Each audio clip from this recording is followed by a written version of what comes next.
CM Revanth రెడ్డిని కలిసిన ప్రకాష్ గౌడ్. ప్రకాష్ గౌడ్ అంటే ఎవరు? రాజేంద్రనగర్ ఎమ్మెల్యే, అంతేనా? రాజేంద్రనగర్ ఎమ్మెల్యే ప్రకాష్ గౌడ్ ఆదివారం ముఖ్యమంత్రి సీఎం రేవంత్ రెడ్డిని హైదరాబాద్లో కలిశారు. ఈ సమయంలో సీఎం రేవంత్ సలహాదారు వేం నరేందర్ రెడ్డి కూడా ఉన్నారు. సీఎంతో ప్రకాష్ గౌడ్ భేటీ రాజకీయ వర్గాల్లో చర్చనీయాంశంగా మారింది. ఇటీవల మంత్రి పొన్నం ప్రభాకర్ ప్రకాష్ గౌడ్ ఇంటికి వచ్చిన సంగతి తెలిసిందే. ఓ సన్మాన కార్యక్రమంలో పాల్గొనాలని ఆయనను మంత్రి ఆహ్వానించారు. కాంగ్రెస్ అధికారంలోకి వచ్చినప్పటి నుంచి పలువురు బారాసా ఎమ్మెల్యేలు పార్టీ మారతారన్న ఊహాగానాలు వినిపిస్తున్నాయి. ఇటీవలే ఉమ్మడి మెదక్ జిల్లాకు చెందిన 4 బారాసా ఎమ్మెల్యేలు ముఖ్యమంత్రితో భేటీ కాగా అది రాజకీయ వర్గాల్లో చర్చకు దారితీసింది.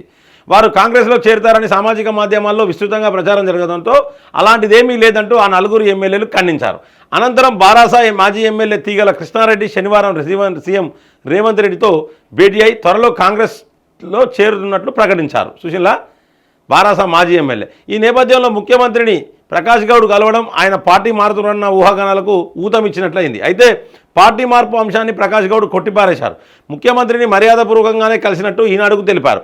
రేవంత్ రెడ్డితో గతంలో తెలుగుదేశం పార్టీలో కలిసి పనిచేసిన విషయాన్ని గుర్తు చేశారు.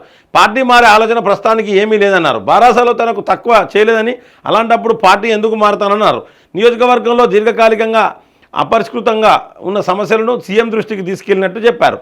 మూసి పరివాహక ప్రాంతాల అభివృద్ధితో పాటు నియోజకవర్గంలో రహదారులు, డ్రైనేజీలు, వీధి దీపాల సమస్యలను సీఎం దృష్టికి తీసుకెళ్లగా ఆయన సానుకూలంగా స్పందించారని ప్రకాష్ గౌడ్ చెప్పారు. శంషాబాద్ మండలంలోని పలు గ్రామాల్లో నెలకొన్న భూ సమస్యలను వివరించినట్లు తెలిపారు.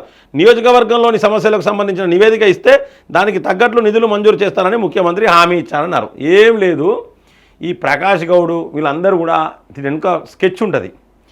ఎప్పుడైతే కేసీఆర్ వీళ్ళకు మర్యాద ఇవ్వడో, వీళ్ళని కానడో, అప్పుడు ఏమంటారంటే ఒట్టిగానే పోయి ఒక పుష్పగుచ్చం ఇచ్చి ఓ శాల్వా కప్పస్తారు సీఎం రేవంత్ రెడ్డికి. ఇక డప్పులు కొడతా అంటే కేసీఆర్కు, కేటీఆర్కు డప్పులు కొడతా అంటే మళ్ళీ దీంట్లో ఏంటంటే 2-3 వర్గాలు కాలబడ్డాయి. ఒకటి హరీష్ రావు వర్గమే, ఒకటి కల్వకుంట్ల కవిత వర్గమే, ఒకటి కేటీఆర్ టీమే, 3 టీములు. ఈ హరీష్ రావు ఏంటంటే ఈయన మనుషులను, ఈయనకు ప్రియారిటీ తగ్గుతుంది అనుకున్నప్పుడు ఈయన మనుషులను ఈయన పంపుతాడు. మీరు పోయి రాపోలరా పోయి ఒకసారి పోయి శాల్వా కప్పి ఒకటి బొకే ఇచ్చి రాపోమని చెప్తారు. దాంట్లో భాగంగా పోయిందే. ఒకవేళ జైన్ అవుతారు కావచ్చు కాంగ్రెస్లో. ఎందుకంటే బీఆర్ఎస్ అనే వాళ్ళు స్టెబిలిటీ లేరు. వీళ్ళు వాళ్ళని కొంటారు, వాళ్ళు వీళ్ళని కొంటారు. కొనుడు అమ్ముడు అనేది వీళ్ళకే అలవాటు. ఈ 2 బీఆర్ఎస్కుని కాంగ్రెస్కే అలవాటు.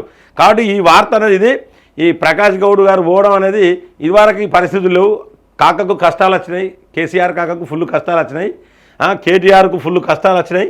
ఆటోలో వేయండు, ఆ ఆటోలో పోతాంటే ఒకటి వీడియో పెట్టిడు, కింద బ్రహ్మానందం రిక్షాలో పోయినట్టు వీడియో పెట్టిర్రు. వాస్తవానికి ఏంటంటే వాళ్ళు ఆటోలో వేయరు. మీరు పార్లమెంట్లో కాంగ్రెస్కి బుద్ధి చెప్తే వీళ్ళు రిక్షాలో పోతారు మీరు. అందుకనే నేను చెప్తున్న ప్రజలారా, ఖచ్చితంగా ఈ కాంగ్రెస్కి కూడా బుద్ధి చెప్పాలి. బుద్ధి చెప్తేనే మనం ఏదైనా సాధించుకోవచ్చు తెలంగాణలో.